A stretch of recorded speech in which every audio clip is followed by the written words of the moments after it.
안녕하세요 여러분, 성공합시다. 우리는 고린도 전설을 통해서 우리 삶의 실제적인 문제들에 대한 답들을 아주 클리어하게 받고 있는데요. 그래서 저한테도 참 다시 한번 생각하는 기회가 돼서 감사하고, 여러분들도 답글을 보니까 도움이 되신다고 그래서 너무 기쁘네요. 자, 오늘은 우상의 재물에 대한 이야기인데요. 나 우상의 재물 안 먹어 이렇게 생각할 수 있지만요, 우상은요 하나님보다 더 좋아하는 모든 것들이 우상이에요. 그러면 우리가 우상에서 자유롭지 않거든요. 우리의 신앙생활을 한번 이 본문을 통해서 점검하는 시간이 됐으면 좋겠어요. 자, 고린도 전서는요 크게 세 부분으로 나눠져 있어요. 1장에서부터 4장까지는요 막 나눠 싸우고 있는 거에 대한 얘기고요. 그 파는 사실 지혜에 대한 잘못된 이해로부터 시작되었어요. 이어서 5장에서부터 6장은 성적인 타락과 교회 안의 분파에 대해서 이야기했고요. 7장부터는 이제 질문에 대한 답들로 이어지고 있어요. 첫 번째 질문은 7장의 내용이죠. 남녀관계, 부부관계, 성에 관한 이야기였어요. 자, 이어서 이제 8장으로 들어왔는데요. 8장은 우상에 바쳐진 재물에 대한 답이에요. 자, 우리가 본문에 들어가기 전에요, 이런 문제가 왜 발생을 했는지 그 배경을 알아야 되겠죠. 당시 고린도 교회는요 우상에 바쳐진 재물을 먹는 일로 두 파가 나뉘어져 있어요. 소위 하나님만이 참 신이고 나머지 우상은 아무것도 아니다 라는 지식으로 그 우상에 바쳐진 재물을 자유롭게 먹는 사람들이 있었는데, 이 사람들은 오늘 본문에 소위 강한 자예요. 반면 우상을 섬기고 그 우상이 진짜 신인 줄 알고 살다가 회심한 사람들이 있었어요. 근데 그들의 믿음이 아직 성숙하지 않아서 얼마 전까지 자기네들이 엄청난 의미를 부여하고 먹던 재물을 다시 먹는다는 것이 엄청 큰 거리낌으로 다가온 거죠. 이런 사람들을 8장에서는 약한 자라고 분류해요. 당시 고린도에 유통되는 고기는요 신에게 바쳐지는 의식을 통과하면서 도축이 되었어요. 그러니 일단은 우상에게 바쳐진 재물이죠. 그러니까 시장에서 고기를 사 먹는다는 것은 우상의 재물을 먹는다는 이야기예요. 그러니까 그렇지 않은 고기를 먹으려면 내가 직접 기르고 잡아 먹어야 되는데 쉽지가 않은 거죠. 또 당시에는요 직업 동맹인 길드 제도가 있었어요. 이들에게도 당연히 수호신이 있었고요. 그들은 매년 정기적으로 그들의 수호신에게 제사를 드리고 축제를 했는데요. 이 축제에 참여하는 것이 그들의 직업을 유지하기 위해서는 꼭 필요했기 때문에 빠지기가 어려웠어요. 여기서 빠진다는 거는, 길드 조직에서 빠진다는 거는 경제생활을 포기한다는 말이거든요. 또 모든 사교가요 신전 중심으로 이루어지고 있었어요. 게다가 지금의 올림픽과 같은 운동 경기가 고린도에서 열렸는데, 이때 신전에서 고기를 비롯해서 풍성한 음식을 제공해서 파티를 벌였어요. 전 도시적인 축제였죠. 사실 당시에는 고기가 구하는 게 쉽지가 않았거든요. 그러니까 이 고기를 먹을 수 있는 몇 번 안 되는 이 기회를 놓친다는 것이 그 유혹에서 벗어나기가 쉽지 않았어요. 그러니까 사회 구조 자체가 우상을 제한 상태에서 살기 어려운 상태였죠. 자, 이 문화적 배경으로 그들의 질문을 한번 정리해보면요. 첫 번째, 뻔히 우상에게 바쳐진 고기인 줄 알면서 시장에서 사 먹어도 되냐, 이 문제였고요. 두 번째, 신전에서 이루어지는 길드 축제, 또 이스미안 운동 경기 중에 그 축제 음식을 먹어도 되냐는 거죠.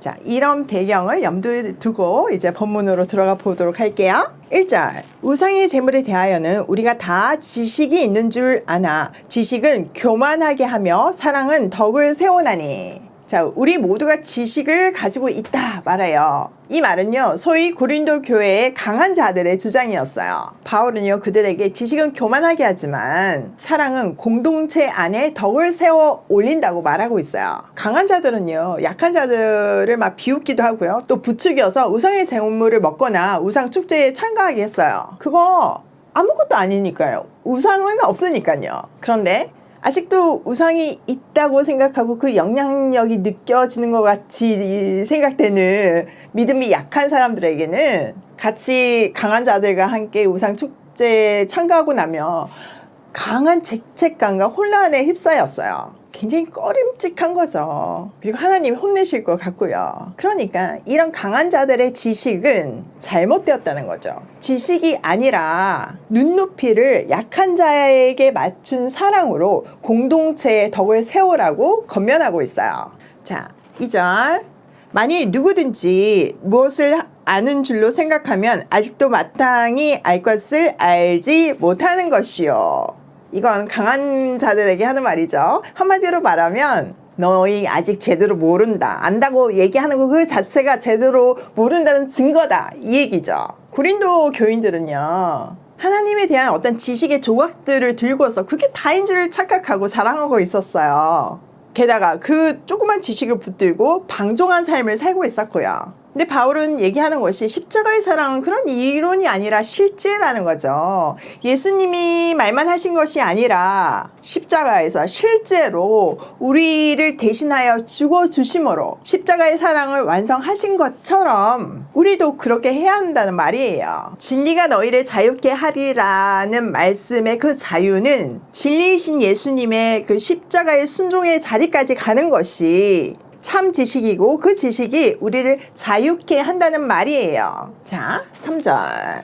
또 누구든지 하나님을 사랑하면 그 사람은 하나님도 알아주시느니라. 여기서 하나님이 알아주신다는 말은 택하심을 받았다는 말이죠. 그 택함 받은 사람은 하나님을 사랑하고 하나님한테 받은 그 대가 없는 사랑을 이웃에게 반사해야 한다는 말이에요. 스스로 강한 자라고 주장하는 사람들, 자기가 쌓은 지식의 성에서 벗어나지 못하고 그것으로 남들을 정죄하고 있는 그들에게 하나님과의 관계 속에서 사랑의 원리로 살아가라고 권면하고 있어요. 4절. 그러므로 우상의 재물을 먹는 일에 대하여는 우리가 우상은 세상에 아무것도 아니며 또한 하나님은 한 분밖에 없는 줄 아노라.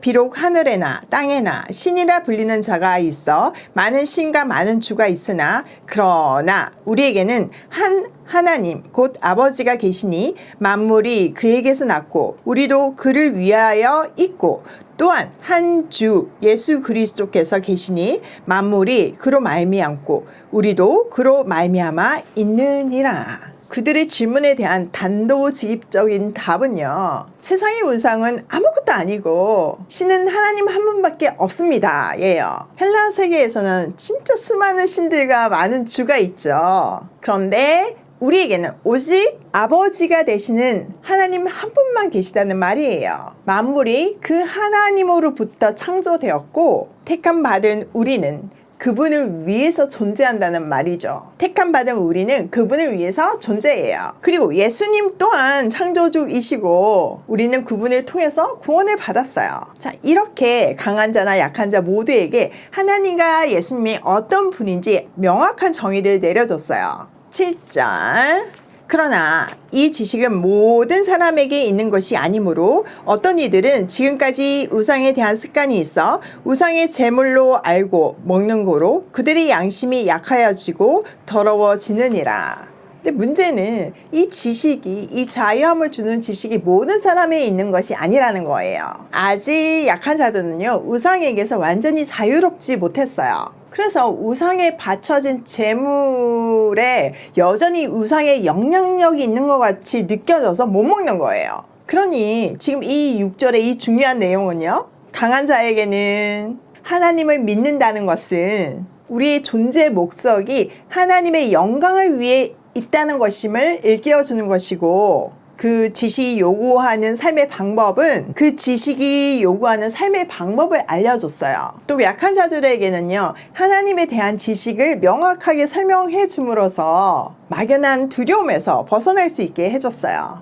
자, 8절. 음식은 우리를 하나님 앞에 내세우지 못하나니 우리가 먹지 않는다고 해서 더 못 사는 것도 아니고 먹는다고 해서 더 잘 사는 것도 아니니라. 여기서 음식은 우리를 하나님 앞에 세우지 않는다는 말은요, 강한 자들의 주장 중에 하나였어요. 이 말은 바울은 그들의 말을 인용해서 니네들 말처럼 음식으로 하나님께 심판받는 것은 아니지만 음식을 가렸다고 해서 하나님께 칭찬받는 것도 아니다 라고 말하고 있어요. 사실 이 말 안에는요, 강한 자들에게 먹는 행위로 제발 그 약한 자들을 괴롭히지 말라는 메시지가 담겨 있는 거죠. 바울이 이렇게 우상의 재물을 먹어도 불이익이 없고 먹지 않아도 이익되는 것이 없다는 말이요, 사실은 그들에게, 그 강한 자들에게 엄청난 진림이 되었어요. 우상의 재물을 먹으면 사실 하나님 앞에는 아무런 문제가 안 되었지만 세상적인 이익은 생겼거든요. 일단 길드 조직에 참여할 수 있었고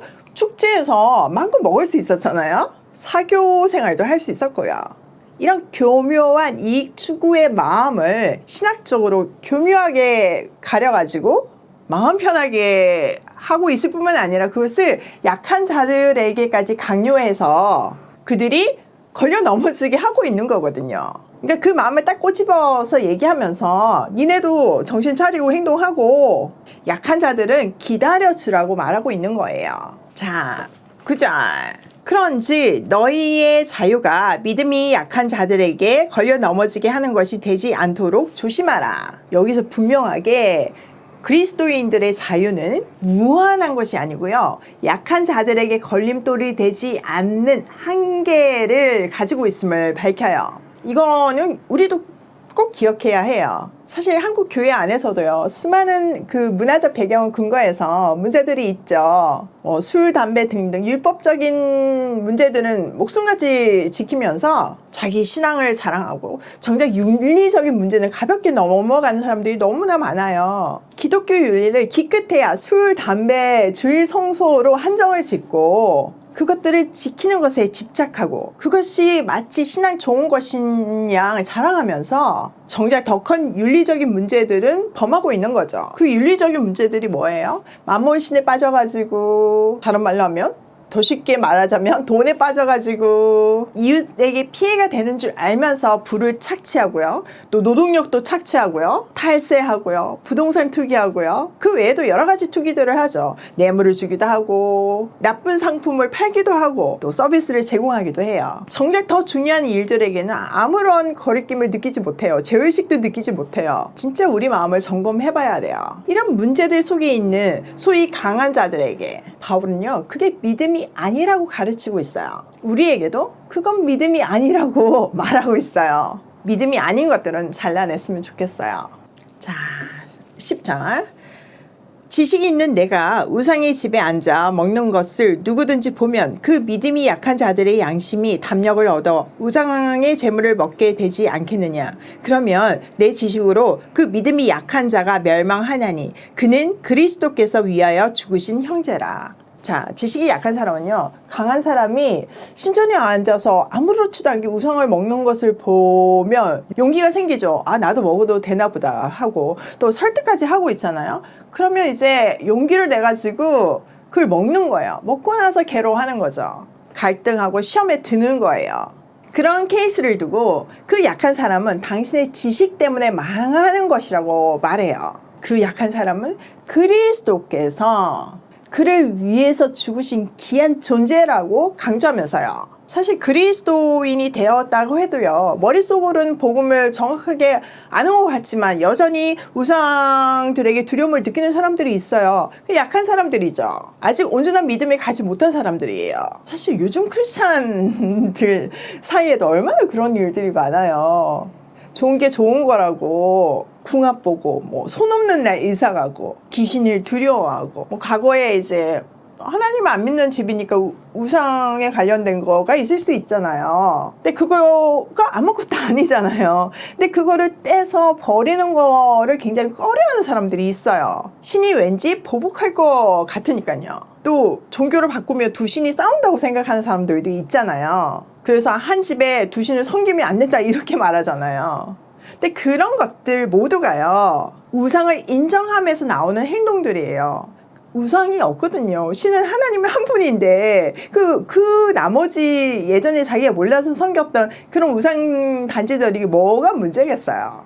자, 11절. 이전 이같이 너희가 형제에게 죄를 지어 그 약한 양심을 상하게 하는 것이 곧 그리스도에게 죄를 짓는 것이니라. 그러므로 만일 음식이 내 형제를 실족하게 한다면 나는 영원히 고기를 먹지 아니하여 내 형제를 실족하지 않게 하리라. 바울은요, 형제 자매에게 죄를 짓는 것은 그리스도께 죄를 짓는 것이라고 아주 강하게 말하고 있어요. 사실 마태복음에도 예수님이 비슷한 이야기를 하셨죠. 약한 자에게 한 선행이 곧 내게 한 것이라 이렇게 말씀하셨잖아요. 같은 말이에요. 그래서 바울은요, 자기의 신앙의 결단을 얘기해줘요. 만일 형제를 걸려 넘어지게 하는 것이라면 평생 고기를 먹지 않겠다고요. 이것이 하나님이 기뻐하시는 절제된 자유이자 권리 포기죠. 이 고린도 교회나 또 현재의 교회나 언제나 교회 안에는 강한 자와 약한 자의 대립이 있어요. 요즘의 이슈들은 사실 뭐 제사 문제, 줄 성소의 방법 문제, 온라인 예배 문제, 술, 담배 문제 이런 것들이죠. 여기에 대해서 우리는 아주 중요한 기준점을 가지고 있어야 해요. 바로 하나님 사랑, 이웃 사랑이에요. 그 일이 하나님에 대한 사랑의 표현인가, 또 이웃의 믿음과 삶에 걸림돌이 되지는 않는가, 이게 뭐 되고 안 되고를 떠나서 이게 아주 중요한 기준이라는 거예요. 그 기준에 맞춰서 신앙의 양심에 따라 또 이웃의 눈높이에 맞춰서 행동을 하라는 거죠. 바울은 결론적으로 모든 것을 하나님의 영광을 위해서 하라고 말하고 있어요. 하나님의 영광을 위해 결단하고 적용하는 우리가 되면 좋겠어요. 자, 오늘 내용을 우리 삶에 한번 적용을 해보면요, 나는 강한 자와 약한 자의 어떤 부분을 취하고 있는가, 여러분 신앙을 한번 점검해보는 시간이 되면 좋겠어요. 자, 두 번째, 진리의 자유함의 한계는 약한 이웃이 경계선이다. 그리스도께서 목숨을 버리시고 사신 이웃을 걸려 넘어지게 하는 것은 절대로 바른 자유가 아님을 기억해야 해요. 세 번째, 약한 이웃을 위해 내가 평생 절제할 일은 무엇인가? 이건 각자가 다르겠죠. 한번 적어보면 좋겠어요. 저도 있는데요. 언제 시간이 되면 나눠드릴게요. 오늘도 하나님이 기뻐하시는 진리가 주는 자유로 하나님 사랑, 이웃 사랑을 실천하며 고고싱해요.